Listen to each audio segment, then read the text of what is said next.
Me dis pas qu'il va falloir que je repaye 3000 $ pour rechanger les turbos, alors que c'est pas possible.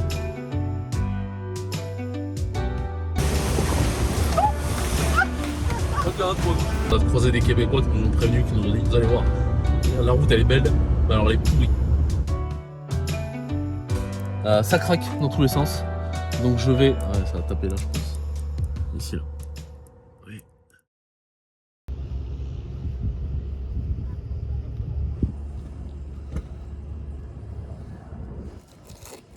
Allez, avec ça au moins, ça résistera à la pluie.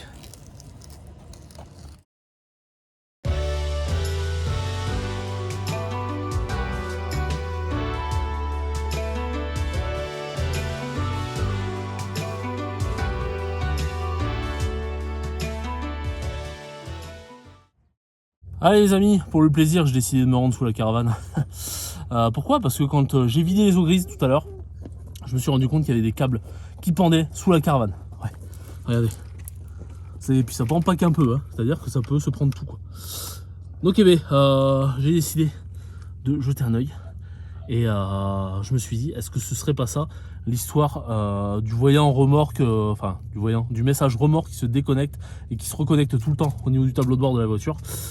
Donc est-ce que, à force de se balader comme ça, ça a décidé de marcher une fois sur deux? Je sais pas. En tout cas, je vais sécuriser ça parce que c'est complètement à l'arrache. Regardez-moi ça. Franchement, c'est pas la honte. C'est n'importe quoi. Et ouais, parce que dans la vie, il y a plus important que de réparer des caravanes. S'occuper de ses enfants, tout simplement. Voilà. Vous pouvez mettre un petit like pour cette phrase super bateau. Doucement quand même. Ah ouais, doucement quand même, faut pas abuser.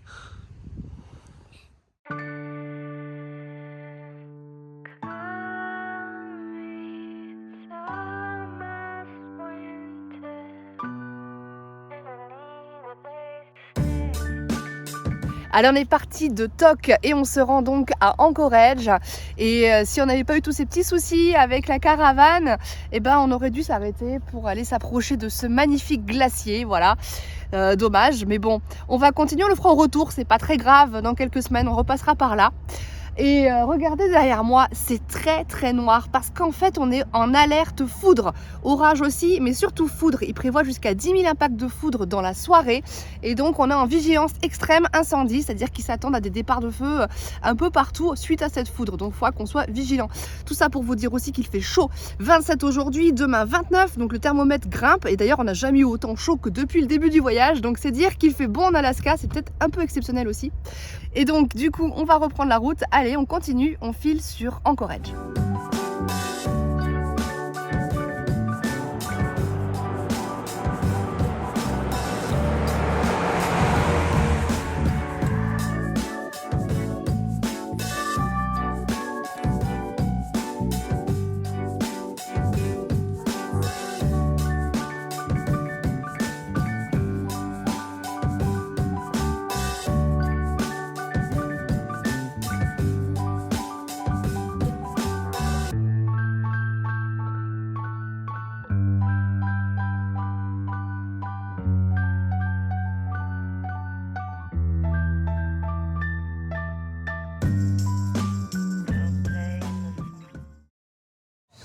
Allez, nous voici arrivés à Anchorage. Anchorage, la capitale de l'état de l'Alaska. Nous sommes dans un jour spécial. Aujourd'hui, nous sommes le 4 juillet. Et comme tous les 4 juillet depuis de nombreuses années ici aux États-Unis, on fête les Florents. Et oui, c'est la Saint-Florent aujourd'hui, le 4 juillet. Donc merci à tous, merci à mes amis américains de fêter ça comme il se doit. Je trouve que c'est mérité, même si des fois c'est un petit peu too much. Mais il y a quand même du monde hein, pour fêter cette Saint-Florent. Donc c'est top. Merci l'Amérique.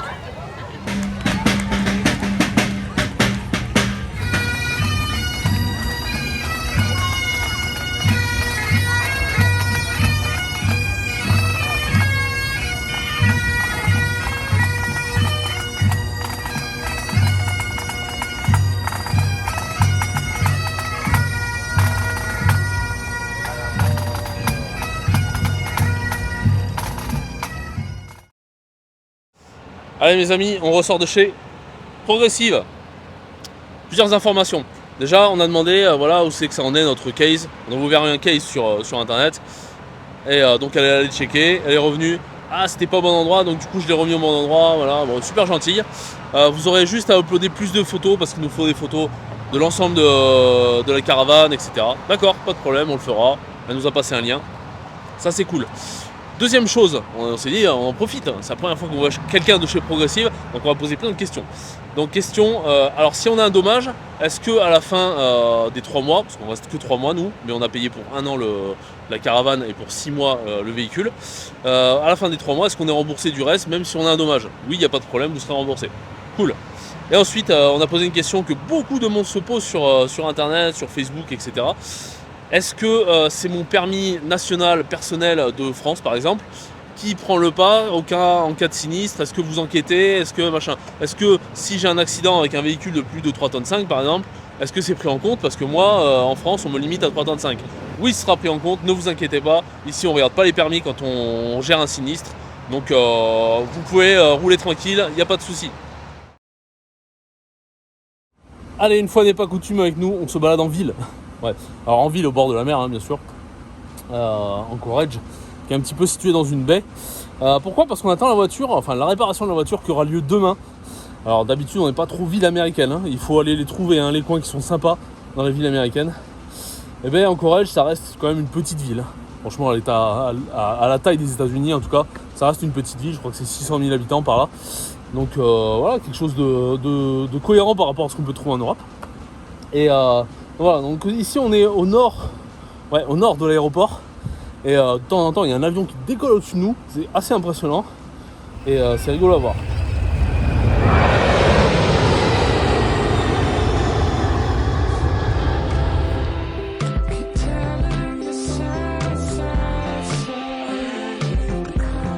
Allez, on continue de faire le tour d'Anchorage.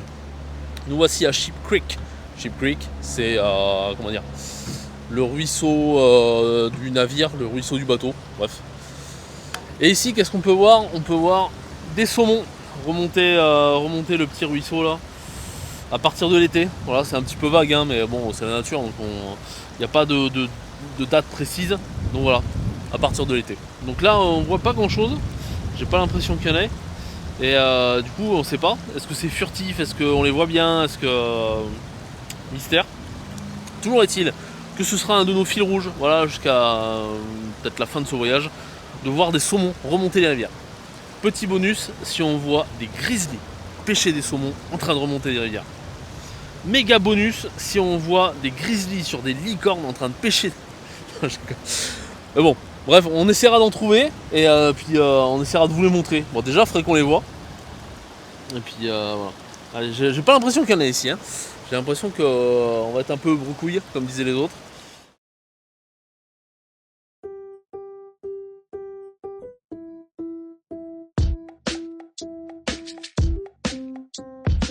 Allez, je ressors du garagiste, pas grand chose de plus. Un petit peu un coup d'épée dans l'eau. Donc bon, on y a fait le diagnostic, c'est le turbo gauche, il faut changer, suivant les codes, etc. Bah ouais, ça je savais déjà que les codes ils dénonçaient un petit peu le turbo, mais est-ce que c'est vraiment ça? Bonne question. Donc ils m'ont dit bon bah s'il faut vraiment changer le turbo, ça coûtera 1100$ avec la manœuvre, etc. Donc mais essayez de voir avec Ford peut-être, parce que s'ils doivent prendre en garantie, enfin c'est sûr ils doivent prendre en garantie, ils vous ont dit n'importe quoi à Calgary, ouais je veux bien, enfin on va voir. Alors, la bonne nouvelle, enfin j'espère que c'est une bonne nouvelle, c'est que le Ford de là où ils ont changé les turbos en décembre, c'est le même groupe que le Ford d'ici Anchorage, c'est-à-dire c'est Ford Kendall. Donc voilà, j'espère que ça va le faire. Bon, en sortant du garage, j'ai eu quand même un doute. À mon avis, ils n'ont pas du tout regardé mécaniquement qu'est-ce qui se passait. Ils ont juste radé le code erreur, exactement le même truc que j'ai fait. Donc pour pas aller chez Ford pour rien et sans qu'il y ait encore 200$ de diagnostic, je vais voir moi-même sous la voiture. Je pense savoir ce que c'est, c'est-à-dire le manifold. Allez, je vais regarder ça.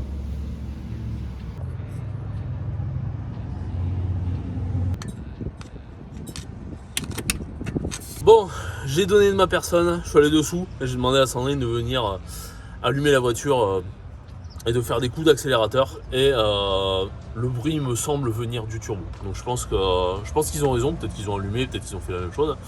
Mais bon, je préférais en avoir le cœur net plutôt qu'à d'aller bille en tête chez Ford et de me retrouver avec la même galère. Bon bref. Eh bien rendez-vous chez Ford. On sort de chez Ford et devinez quoi, il n'y a pas de place, voilà, c'est tout plein sur 3-4 semaines, donc c'est mort, ils veulent pas nous prendre. Ils nous ont redirigés chez un autre Ford qui est à 60 km d'ici, peut-être, c'est même pas sûr qu'il y aurait de la place, plus vite. Ça nous fait un aller-retour de 120 km, on est super contents. Bon voilà, non sérieusement ça commence à faire beaucoup, ça pèse là, d'autant plus qu'en plus on n'a pas de nouvelles de l'assurance, donc on sait toujours pas ce qui se passe pour le pare-brise de la caravane, on n'a pas de nouvelles du revendeur de vitres, on sait toujours pas si la pièce elle peut être dispo sous quand, voilà ça on sait pas.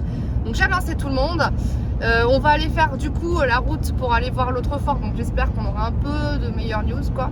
Et en plus côté météo ça y est ça se dégrade, il y a eu du beau temps jusqu'alors, on n'a pas pu en profiter, on était coincé en Corrège et voilà maintenant on a 10 jours de pluie qui se profilent. Donc ouais, morale dans les chaussettes, là honnêtement ça pèse. Donc bon, voilà. On ressort de chez Ford. J'en ai marre de la dire cette phrase. Ça fait combien de fois je l'ai dit cette phrase depuis le début qu'on est parti là, 15 fois moi. Bref, je ressors de chez Ford et enfin une petite éclaircie dans la nuit. Qu'est-ce qu'il y a? Non, t'as pas de... Bon, Sandrine est un peu sceptique. Moi j'attends de voir, hein. Pour l'instant c'est des... On voilà. pourrait éventuellement... Il nous a dit, est-ce que vous êtes là demain? Au pire, s'il y a quelqu'un qui décommande un rendez-vous, on peut peut-être vous prendre. Ouais, enfin, on aimerait faire Denali et il y a peut-être une petite fenêtre de beau temps qui arrive, donc voilà. Donc il m'a dit, ok, bon, revenez mardi, je suis pas là lundi, revenez mardi et puis on verra ce qu'on peut faire. Donc, un espoir. On verra si ça paye. Toujours est-il que, comme on dit, l'espoir fait vivre, donc on continue à vivre. Et puis, allez, on reprend la route et on trace vers Denali. Et j'espère qu'il fera beau.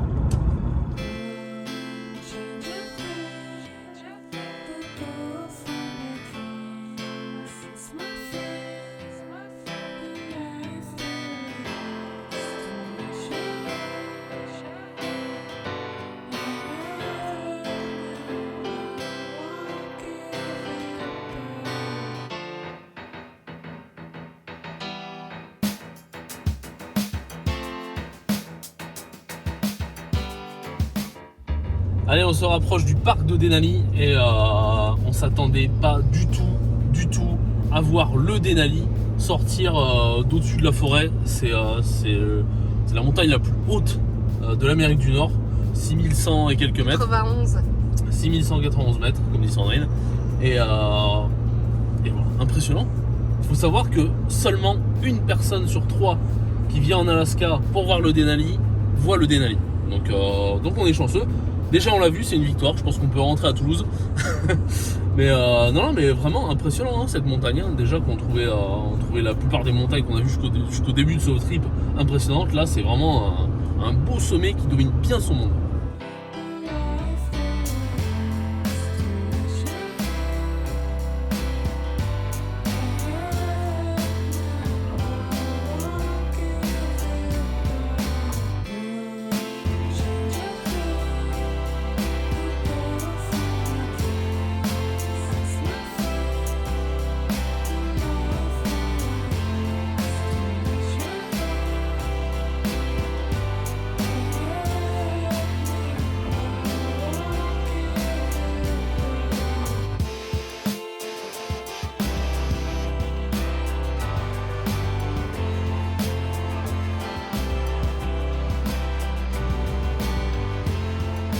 Allez, c'est un petit peu le speed. On est arrivé dans le parc de Denali et on avait réservé ce matin pour demain. Pour demain matin, parce qu'on a vu qu'il faisait beau. Et en fait, aujourd'hui, là maintenant, ils annonçaient nuageux. Et on arrive ici, grand soleil. Ah, qu'est-ce qu'on fait? Est-ce qu'on a sur le coup et on y va maintenant ou on attend demain et on n'est pas sûr qu'il fasse super beau? Parce qu'il prévoit que ça se couvre à midi. Bon allez, on y va maintenant. On va à l'accueil 8. On leur demande si c'est échangeable, les places qu'on a achetées ce matin à 60$ pour les ramener maintenant. Ah non, c'est pas possible. Bon, bah, du coup, on a dû repayer 60$ pour pouvoir aller prendre le bus. C'est un bus qui fait un aller-retour. On peut s'arrêter quand on veut dans le parc parce qu'on peut pas y aller en voiture. Et Et du coup il y a 3 heures aller pour aller au bout, 3 heures retour. Donc un sacré morceau, surtout qu'on n'a pas mangé. Donc il faut... Voilà, on a fait le sac en vitesse. Et le masque est obligatoire. On avait perdu l'habitude, mais bon, il faut le remettre. C'est parti, j'espère que le Denali, on le verra bien comme il faut. Mais il n'y a pas de raison, parce qu'on le voyait bien déjà tout à l'heure.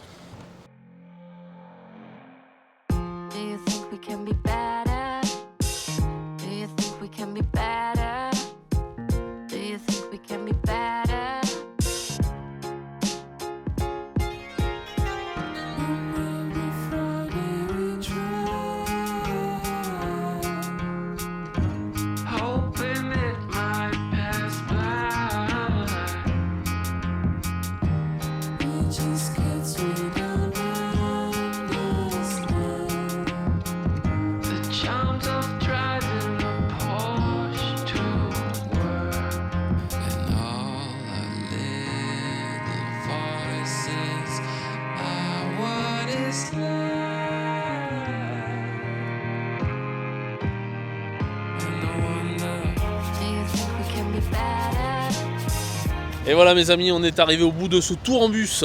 Enfin c'est pas terminé pour nous, parce qu'il faut qu'on se tape le retour. Vous voyez, c'est ici, là, on fait demi-tour. Et en fait la route continue. Hop, vous voyez derrière moi là, la route continue. Mais c'est pas possible de continuer. Et oui, malheureusement, parce que il y a eu un gros glissement de terrain, il me semble. Il y a quelques années, un petit peu plus loin. Et donc du coup, ils ont dû décider à couper la route. Et le tour est un peu plus court que ce qu'il était avant. Toujours est-il qu'on a quand même des jolies vues sur la Alaska Range, ils appellent ça, cette chaîne de montagnes qui se trouve au nord d'Anchorage, où se trouve le Denali. Et le Denali, en fait, on voit pas plus, enfin on voit pas mieux en tout cas que ce qu'on a vu ce matin. C'est-à-dire qu'on ne s'approche pas beaucoup plus. Donc on aura vu quand même quelques animaux, c'était très intéressant. Et puis ces paysages, il y a des couleurs un petit parfum de Landmannalaugar. Pas au niveau de l'odeur avec le soufre, mais en tout cas au niveau des paysages où il y a des couleurs ocre, etc. Il y a des névés. Enfin, bref, c'est un paysage très agréable qu'on apprécie beaucoup nous. Sauf que bien sûr, les montagnes qui sont là-bas montent beaucoup plus haut. Mais bon, allez, on va faire le retour maintenant. Et puis j'espère qu'on continuera à voir quelques animaux.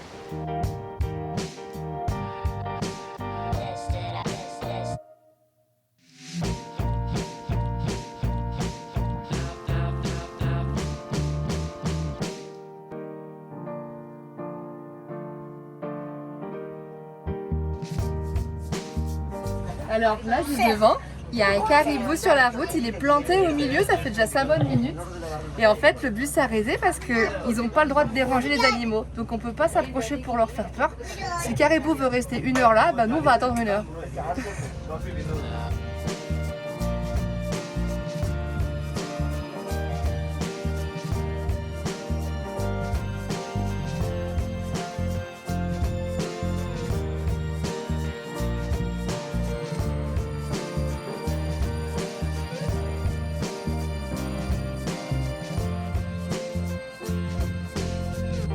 Bon bah finalement, comme il n'est pas décidé à bouger, on est passé à côté de lui tout doucement sans le déranger. Il y avait notre bus derrière aussi.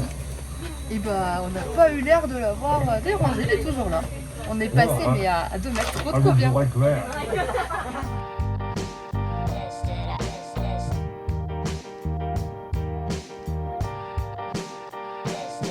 Allez voilà, on a fini ce tour en bus. Que dire, déjà bien le caribou à la fin là, c'était super sympa, caribou posé tranquille sur la route, nickel. Le chauffeur du retour était quand même vachement mieux que celui de l'aller. Est-ce que ça vaut le coup? Là on est un petit peu plus mitigé. Certes c'est joli, certes il y a plein de trucs à voir. Ouais, ça vaut le coup je pense en temps normal, mais pas depuis l'éboulement. En fait, depuis que la route est coupée à la moitié quasiment, on s'approche pas du tout du Denali. Les paysages sont beaux mais sont pas somptueux. Et la wildlife on peut la voir partout. Donc ouais, ça fait 6 heures, c'est long et je trouve que... 5 heures. 5 heures, ouais, mais c'est quand même très long pour ce qu'on a vu. Donc je pense qu'en temps normal, oui, ça vaudrait peut-être le coup. Mais là, bon, on reste un peu sur notre faim. Du coup, le chauffeur du bus nous a dit, mais si vous voulez voir plein de wildlife, moi je vous conseille, prenez votre véhicule. Là, il est 23h. Allez-y autour de minuit, faites les 15 premiers miles du parc, on peut y aller jusqu'aux 15 premiers miles du parc. Faites la route et vous allez peut-être voir plein de vie sauvage. Donc du coup, c'est ce qu'on fait. 23h10, on va coucher les noix derrière un peu. Et puis on va tenter de voir autre chose que des caribous.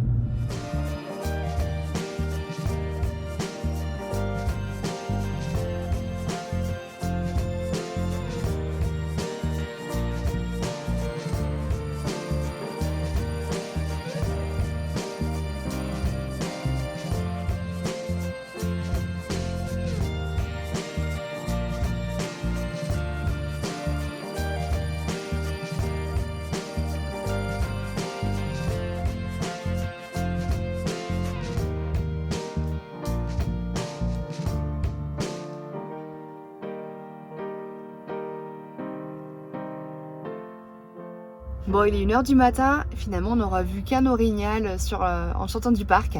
Mais quelle route, c'était magnifique avec le soleil de minuit, le mont Denali. Je pense qu'on s'en souviendra longtemps de cette route juste pour les paysages. Bon allez, il est tard, on va se coucher et on se retrouve demain. Allez, on s'est posé pas loin de la sortie du parc. On a pris le premier emplacement qui venait parce qu'on était tellement crevés. Et on a bien fait d'y aller hier. Regardez le temps. Il fait complètement moche, pourri. Il pleut pas, c'est bien. C'est le seul truc qui manque. Mais il y a du vent, il fait moche. Enfin bon, bref. Bonne pioche hier pour le bus. Et d'ailleurs, en parlant de bus, on va en prendre un autre de bus. Venez voir.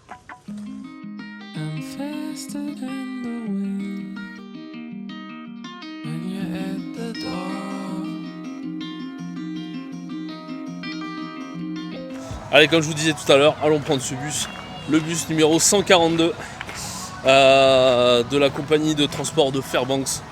Alors pour les plus férus d'entre vous, vous savez peut-être de quoi je parle, de qui je parle. Si je vous dis Alexander Supertramp, est-ce que ça vous parle? Si je vous dis Christopher McCandless, est-ce que ça vous parle? Si je vous dis Into the Wild, est-ce que ça vous parle? Ça fait bizarre de se retrouver devant ce bus. Alors c'est pas le bus original dans lequel malheureusement Christopher a trouvé la mort. Mais c'est la réplique du film. Donc c'est à l'intérieur de ce bus qu'a été tourné le film Into the Wild. Et on peut rentrer dedans, allons jeter un œil.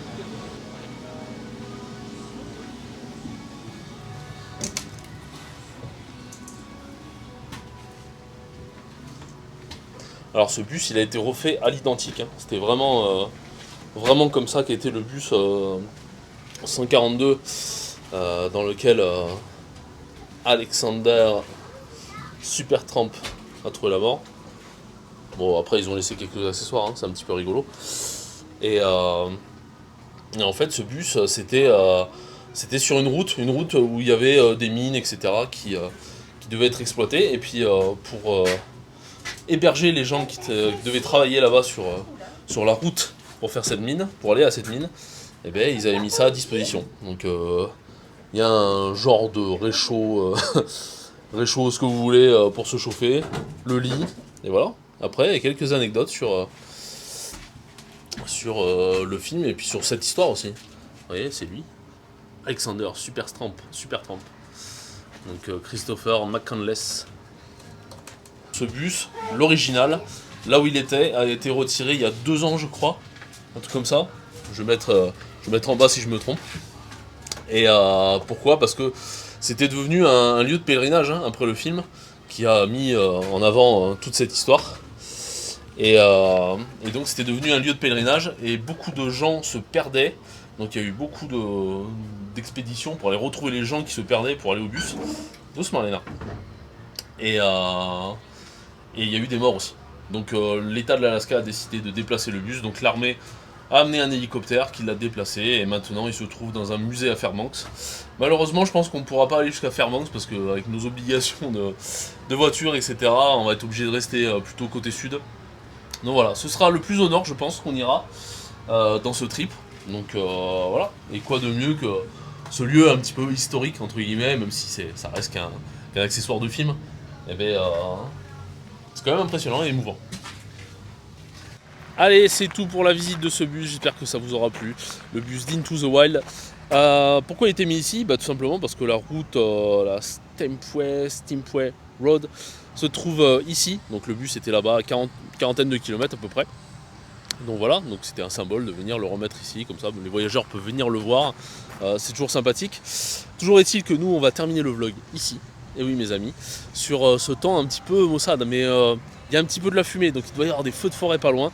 Toujours est-il que on n'ira pas plus au nord, voilà, on n'ira pas plus au nord, et je pense que c'est un bon symbole pour terminer ce vlog. Donc si vous avez aimé, n'hésitez pas à mettre un petit pouce vers le haut, abonnez-vous pour ne rien louper de la suite de cette aventure fraîcheur dans votre été de chaleur si vous vous trouvez en France.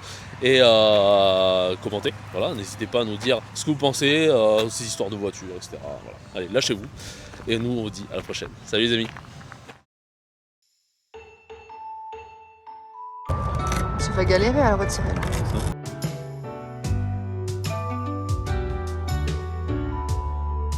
En fait, le voyage est juste en train de virer au cauchemar.